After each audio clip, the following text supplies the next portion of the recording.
শুক্রবার রাজধানীর নজরুল কলাক্ষেত্রে শিশুনাট্য প্রতিযোগিতার উদ্বোধন করেন আগরতলা পৌর নিগমের মেয়র দীপক মজুমদার। শিশুনাট্য প্রতিযোগিতার উদ্বোধনী অনুষ্ঠানে বক্তব্য রাখতে গিয়ে মেয়র দীপক মজুমদার রাজ্য সরকার ও তথ্য সংস্কৃতি দপ্তরকে ধন্যবাদ জানান এই ধরনের শিশুনাট্য প্রতিযোগিতার আয়োজন করার জন্য।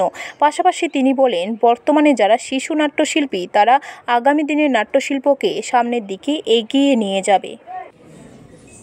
সৃষ্টি বা আপনাদের গুণ বা আপনাদের এই নাট্য জগতে বা শিল্পকে সমৃদ্ধ বা সংস্কৃতি সমৃদ্ধ করার জন্য আপনাদের অবদান তাকে আলোচনার মাধ্যমে বক্তব্য তুলে ধরে। আমি প্রথমেই সুব্রত বাবুকে বা আমাদের রাজ্য সরকারের তথ্য সংস্কৃতি দপ্তর এবং ওনার যিনি মন্ত্রী তথা মাননীয় মুখ্যমন্ত্রী প্রফেসর ডক্টর মানিক শাহ মহোদয় এবং ওনার সরকারকে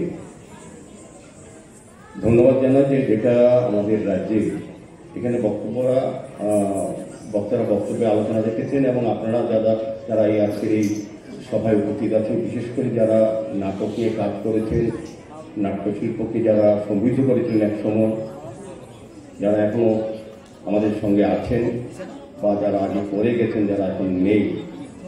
ব্যুরো রিপোর্ট, খবর ত্রিপুরা।